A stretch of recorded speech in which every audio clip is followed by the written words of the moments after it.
હું સંજય આહિર. મિત્રો, આજનો વિડીયો તમે સ્કીપ ન કરતા. પહેલી વસ્તુ તો એ કે તમે બધા જાણતા હશો કે મારા પિતાશ્રીનું અવસાન થયું છે. તેઓ પરલોકધામ ગયા છે. એવા સમયમાં હું ઘરે જ હોઉં છું, પણ 11 દિવસ ત્યાં ઘરે જ બેસવાનું હોય છે. એટલા માટે વિડીયો નહીં બનાવી શકું, અને એટલા માટે હું હમણાં થોડા દિવસ પણ મારી ટીમ છે એ કામ કરશે, સતત તમારી વચ્ચે રહેશે અને કાંઈ પણ એવા સમાચાર હશે કે જે લોકતંત્રને સોંપતા સમાચાર હશે બતાવવાના પૂરેપૂરા પ્રયત્ન કરીશું. આજે વાત મારે એ કરવી છે કે જામનગરની પોલીસની વાત કરવી છે. મારી સાથે જે વ્યક્તિ બેઠા છે તમે બધા એમને ઓળખો જ છો, અને આપણા ન્યૂઝમાં નરેશભાઈ ચાવડા સતત અલગ અલગ મુદ્દાઓ પર કામ કરી રહ્યા છે.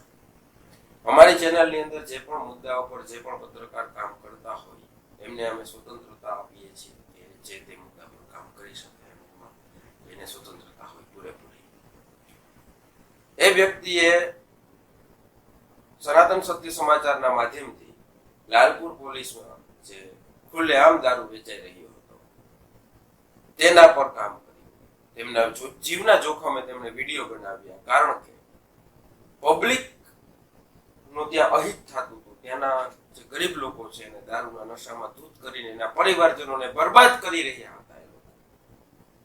એટલે અમારા પત્રકારને થયું કે નહીં, આ લોકોને બરબાદ ન થવા દેવાય, આ લોકો માટે મહેનત કરે, કામ કરે, અને એમને જીવના જોખમે કામ કરીને વિડીયો બનાવ્યા અને ખુલ્લી પાડી દીધી જામનગર પોલીસને. ખુલ્લા બધા પાડી દીધા એ દાવા એસપી સાહેબના કે જામનગરની અંદર બધું જ લીગલ ચાલે છે. એ બધા જ દાવાઓને પોકળ સાબિત કરી દીધા છે. ત્યારે એ પછી શું કરે છે પોલીસ, એની આજે વાત કરવી છે. હું નરેશભાઈને વાત કરાવીશ. એમના ઘરે પોલીસ જાય છે. રાત્રે 12:30 વાગે પોલીસ જાય છે. સીસીટીવી ના કેમેરા છે. તમને હું જો આ વિડીયોમાં બતાવું છું, સીસીટીવી કેમેરો છે જેની અંદર કોણ કોણ ત્યાં અધિકારીઓ જાય છે રાત્રે. તમે પણ ચોકી જશો કે શું થઈ રહ્યું છે ગુજરાતની અંદર. કાયદામાં રહેશો તો ફાયદામાં રહેશો. આવા નારાઓની વચ્ચે જે ગુજરાતની અંદર આપણે રહી રહ્યા છીએ, ત્યાં જે એક પત્રકાર છે, એક લોકો માટે અવાજ ઉપાડે છે પોતાના યુટ્યુબ ચેનલના માધ્યમથી, પોતાના જે તે માધ્યમો છે એનાથી, તો પોલીસ એના પર શું કરે છે કે એમના જે જૂના એક બે કેસો હતા, જે કેસોમાં કોર્ટે એટલે કે ન્યાયાધીશે એમ કહી દીધું છે કે આ વ્યક્તિ બેકસૂર છે, આમની કઈ વાંક નથી, અને આમને બેકસૂર છોડી દીધા છે. ત્યારે પોલીસ રાત્રે 12:30 વાગે જાય છે અને એવું કહે છે કે તમારા પર જૂના 2 કેસો હતા, એટલે અમે તમારું ઘર ચેક કરવા આવ્યા છીએ કે તમારા ઘરમાં દારૂ છે કે નહીં. અરે તમારે ચેક કરવું છે તો હાલો ને, હું તમને બતાવું કે જામનગરની અંદર ક્યાં ક્યાં અને કઈ કઈ જગ્યાએ આ દેશી અને ઇંગ્લિશ દારૂ મળે છે. આવો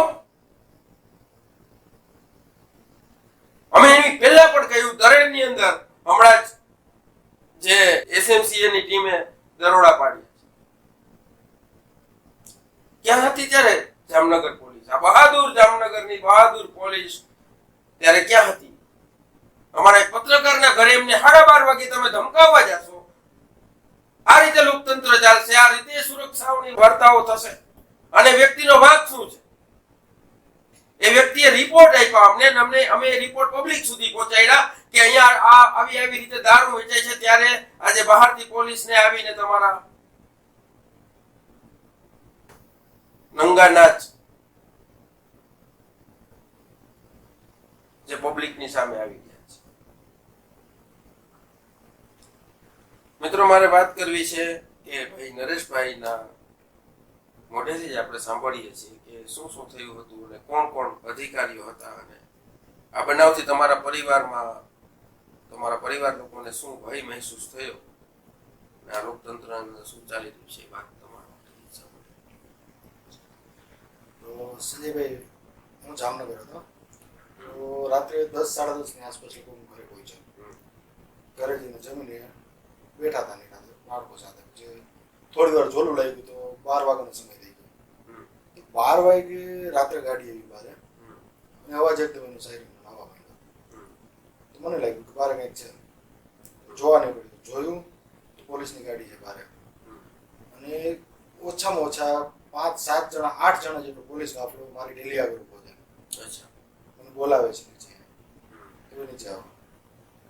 હું નીચે ગયો ને દરવાજો ખોલ્યો. મેં કીધું બોલો શું છે? તો કે અમારે તમારું ઘર ચેક કરવું છે.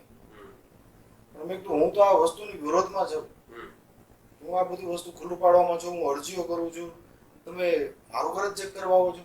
તો કે તમારા ઉપર કે બીજા મહિના એટલે 10 મહિના પહેલા કેસ હતા એટલે અમારે તમારું ઘર ચેક કરવું પડશે કે તમારા ઘરમાં દારૂ છે કે નહીં. કાંઈ વાંધો નહીં. મેં કીધું તમારી એ રીતે આવતું હશે તમારામાં કે ચેક કરવું પડતું હશે તો વાંધો નહીં, કરી લ્યો. એ કેસમાં તમે નિર્દોષ છૂટી ગયા છો ને? આ બંને કેસમાં હું નિર્દોષ છૂટી ગયો છું. એનો મતલબ એ કે કોર્ટે તો કહી દીધું કે તમે નિર્દોષ છો. ત્યારે પણ ખોટા કેસ કર્યા હતા એ વસ્તુ સાબિત થાય છે ને. એની સામે તમારા પર ત્યારે જે કેસ કર્યા હતા એ ખોટા કર્યા એ હતા. કેસ તો ખોટા જ હતા. એનું કારણ છે કે 24 કલાકની અંદર આજે સાંજે 6 વાગે એક કેસ થાય છે તો બીજો કેસ બીજા દિવસે સીધો 6:30 એમ એફઆઈઆર નોંધાઈ જાય છે. 24 કલાકમાં તો એ બે કેસ તો શક્ય નથી. કોઈ ગુનેગાર એવો હોય કે ચાલો છૂટા ભેગો સીધો પરબારો એ જે ગુનામાં લાગી જાય ને સીધો પાછો પરબારો પકડાઈ જાય છે. એટલે રીતે બે કેસ કર્યા હતા પણ છતાં મેં કોર્ટની જે પ્રોસેસ હતી મેં કેસ લડ્યો અને મને નિર્દોષ સાબિત થઈ ગયો.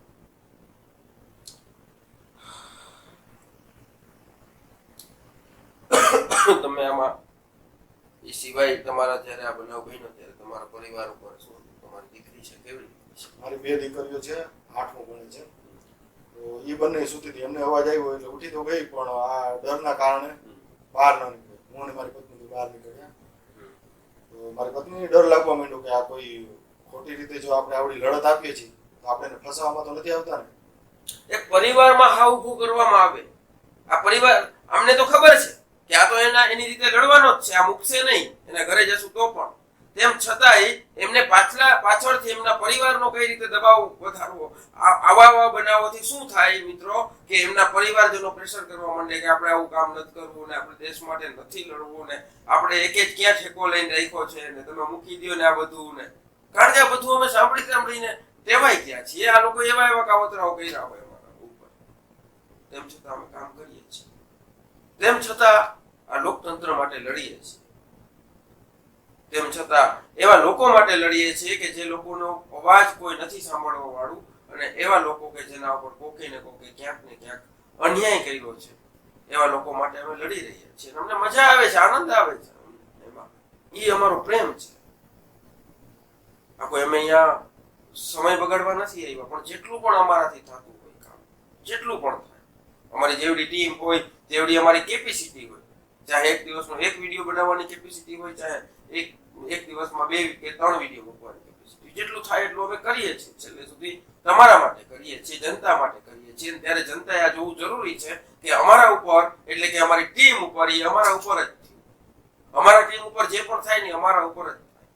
તો અમારા ઉપર જો આવું કરવાનું હોય તો મારે ગૃહમંત્રીને કહેવું છે કે તમે જે કાયદામાં રહેશો ને ફાયદાના રહેશો ના, જે ખરેખર જો સાચી વાત કરતા હોય અને ખરેખર જો લોકોને ઉલ્લુ ન બનાવતા હોય તો મારો સ્ક્રીન ઉપર આ તમારા પોલીસનો રાત્રિના 12 વાગ્યાનો કોઈ વ્યક્તિને, કોઈના પરિવારને પરેશાન કરવાનો વિડીયો તમારી સામે દેખાઈ રહ્યો છે. તમે એક્શન લ્યો તો અમે સમજીશું કે નહીં કાયદામાં રહેશો તો કાયદામાં રહેશો. કારણ કે આ પોલીસ અહીંયા કાયદામાં નથી. એ જે પોલીસ આવી હતી તમે એમના નામ તમને મળી આવડે છે? એમાં એએસપી મેડમ આવ્યા હતા, પ્રતિભાજી, પછી ટાઉન બીટ જમાદાર અજયસિંહ, દિગુભા, ડ્રાઈવર છે મયુરસિંહ અને બીજા 4-5 જણા, એ બધા સાથે આવ્યા હતા. અને સિંઘમની જેમ, હા સિંઘમની જેમ સીધી એન્ટ્રી એવી છે કે સિંઘમ ફિલ્મ આવી ગયું જોઈ આવ્યા હશે? જોયા હશે. મને તો એવું લાગતું હતું કે આમ કઈ આતંકવાદી કોઈ ઘરમાં નથી કરી ગયો ને, કે શું એને ગોતવા માટે કે આવડો મોટો કાફલો સીધો લઈને આવ્યા છે, કે શું મારા ઘરમાં અંદરથી કઈ વસ્તુ નાખી દીધી છે પાછળથી, મારા ઉપર શું કઈ ષડયંત્ર રચવામાં આવ્યું છે? જે લોકો આવા પત્રકારો, જે નાના પત્રકારો છે, અને આ નાના પત્રકારો એવું કામ કરે છે કે જે મોટા પત્રકારોના ગજાની બહારની વાત છે, એવા કામ નાના પત્રકારો કરી રહ્યા છે. એટલે ઈ તમારા ઘરે આવ્યા હતા, તમે સમજો.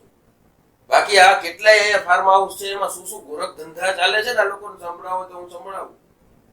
ચલો ક્યાં ક્યાં શું ગોરખ ધંધા હાલે છે ને શું કઈ કઈ પોલીસ ક્યાં ક્યાં શું કરે છે બધી ખબર છે. ચલો આવો વિડીયોની સામે એસપી સાહેબને વિનંતી કરી આવો અમારા સ્ટુડિયો બતાવો, જવાબ આપો અમને કે આવું કેમ થાય છે. ચલો અમે સ્વીકારીએ તો તમને કયો, પબ્લિકને કયો, અમને અમે ખોટા હોય તો અમને કયો, આવો અમારા સ્ટુડિયો.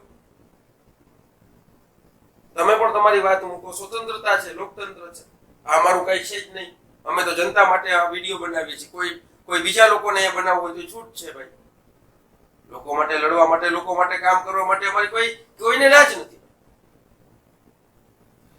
બસ મિત્રો, આ વાત હતી. મારા પિતાશ્રીનું દેહાંત થયું, અવસાન થયું. મારા પિતાશ્રીએ શરીર ત્યાગ્યું અને પરમધામમાં પહોંચ્યા.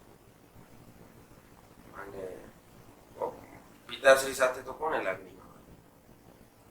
તો એક પિતા નથી હવે આપણા માથા ઉપર, એનું થોડું ઘણું છે, પરંતુ એમણે શીખાડ્યું છે કે મારા વગર જ લડવાનું છે અને એના વગર જ લડવા માટે અમને પૂરેપૂરી એની અમને ખ્યાલ છે અને અમારા પિતાશ્રીના આશીર્વાદ છે. અમે ક્યાંય ખોટું નહીં થવા દઈએ અને જે પણ ખોટું કરતા હશે એની સામે લડતા રહીશું. તો મિત્રો, કદાચ હવેના સમયમાં થોડા મારા વિડીયો ન આવે તો અમારા નરેશભાઈ, અમારી ટીમ છે, દેવાંગી ને બધા તમારા સુધી વાત પહોંચાડતા રહેશે. થોડો સપોર્ટ તમે પણ કરજો. તમે પણ એમના વિડીયોને શેર કરશો તો એનો ઉત્સાહ વધશે. એને હું પણ કંઈક શીખાડતો હોય, પોતાની રીતે તાકાતથી કામ કરતા હોય, એમને ઘણી જગ્યાએથી રિપોર્ટ શોધીને લાવતા હોય, મહેનત કરીને લાવતા હોય, તો એમને પણ એમ થશે કે નહીં, અમે કંઈક કામ કરીએ છીએ. અમને વ્યૂ થી એટલું કઈ નથી કે અમને બહુ મોટા વ્યૂ મળી જ જવા જોઈએ, પણ અમને એવું છે કે અમારી જ્યાં વાત પહોંચાડવી છે ત્યાં પ્રોપર રીતે પહોંચી જવી જોઈએ. બસ સો હેલ્પ કરજો, શેર કરજો વિડીયોને, નરેશભાઈ જેવા પત્રકારોને સપોર્ટ કરજો અને એનું એકલું પણ ના લાગે એના માટે તમે વિડીયોને શેર કરજો. મળતા રહેશું આવી જ કોઈ વાત સાથે. નરેશભાઈ, તમારી કોઈ કઈ વાત કેવી હોય તો કહી શકો જનતાને. જનતાને એટલું જ કહેવા માંગીશ કે જે આ ગરીબ મધ્યમ વર્ગના વિસ્તારોમાં જે આ દારૂની આટડીઓ ચાલુ કરાવી દીધી છે, કે એ લોકોએ બુટલેગરો ત્યાં કરી દીધી છે, ખરેખર એ બંધ થઈ જવી જોઈએ. એક મજૂર માણસ છે, સાંજે માંડ 400-500 રૂપિયા કમાતો હોય અને જો એ વ્યક્તિ જો આવા વ્યસનની પાછળ એનો પૂરો આખો દિવસની હાજરીની પાછળ જવા દેતો હોય, સાંજે એના બાળકો માટે પૈસા નથી રહેતા એની પાસે, સવારે ટિફિન બનાવવાના પૈસા નથી હોતા, તો ખરેખર આ દારૂનું દૂષણ, હું તો કહું છું લાલપુર નહીં, જામનગર, આખા ગુજરાતની અંદર જો દારૂબંધી છે તો એની કડક અમલવારી થવી જોઈએ અને ખરેખર આ દારૂનું દૂષણ સમગ્ર સમાજમાંથી નીકળી જવું જોઈએ. અને આ બાબતે છે ને મેં એસપી સાહેબને 2 વાર રજૂઆત કરી છે. એસપી સાહેબ આગળ મેં અહીંયા અરજીઓ કરેલી છે કે લાલપુરમાં આટલા વિસ્તારોમાં ખુલ્લેઆમ દારૂ વેચાય છે, તો ત્યાંથી જે હું અરજી કરી આવું છું ને, અરજી સીધી લાલપુર પોલીસ સ્ટેશન આવી જાય છે. તમે મેડમ ની મળ્યા હતા ને, જે તમારા ઘરે આવ્યા હતા, એને તમે 10-15 દી પહેલા નતા મળવા ગયા કે એક અરજી એમને કરી આવ્યો હતો, એક રજૂઆત એમને કરી આવ્યો હતો કે મારા વિસ્તારમાં જાય ચાલુ છે, રૂબરૂ મુલાકાત લઈ તોય તમારા ઘરે આવ્યા હતા. મારા ઘરે આવ્યા હતા. મેં એમને વિડીયો બતાવ્યા કે હું ફેસબુકના માધ્યમથી આટલું કામ કરું છું, હું દેખાડું છું કે લાલપુરની અંદર લોકો ખુલ્લેઆમ દારૂ પીને કઈ રીતે રખડી રહ્યા છે, કઈ રીતે લાલપુરમાં ખુલ્લેઆમ દારૂ વેચાય છે, હું બધું એમને બતાવું છું. છતાં પણ મારા ઉપર આ રીતે આ અડધી રાતે 12 વાગે અતિક્રમણ કરવામાં આવે છે. આખા પરિવારને એક જાણે શોક લાગી જાય. રાત્રે 12 વાગે આપણા વિસ્તારમાં આજુબાજુના લોકોને ખ્યાલ તો હોય છે, બીજું કે બહાર નથી નીકળતા હોતા એ સમયે, પણ બધાના મનમાં એક વાત તો રહે છે ને કે આ વ્યક્તિ જ્યારે આ બધા સામે, આમાં બધાની દુશ્મની થાય છે, બુટલેગરોની દુશ્મની થાય છે, બધા લોકો સામે થવું પડે છે, તો એ લોકોને એમ થાય છે કે જ્યારે એક વ્યક્તિ આ લોકો સામે લડવા જાય છે ને એટલે એનો અવાજ દબાવી દેવામાં આવે છે. પણ હું એ કહેવા માંગુ છું, કદાચ તમે ગમે એટલી મહેનત કરી લો, ગમે એ કરી લો, મારો અવાજ તમે નહીં દબાવી શકો. જ્યાર સુધી આ દૂષણ હાલશે ત્યાર સુધી હું લડત આપતો રહીશ. અને લોકો મને વાયા ધમકી, બુટલેગરો મને વાયા ધમકીઓ આપવાનું કરે છે, બીજા માણસો દ્વારા મને કેવરાવે છે કે ભાઈ ઈ ભાઈને જરા કહી દેજો કે રસ્તામાં ક્યાં ઊભા હશે, કઈ જગ્યાએ હશે, કયું વાહન આવીને કચડીને વહી જશે ને એમાં અમારું ક્યાંય નામ નહીં આવે.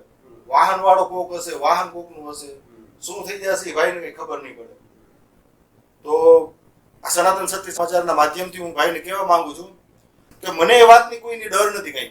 કે તમે મને કેદી બતાવી દેશો, હું કાલ જાતો હોઉં તો મને આજે બતાવી દો, મને એનાથી ફરક નથી પડવાનો, પણ આની વિરુદ્ધ હું લડીશ અને લડીશ.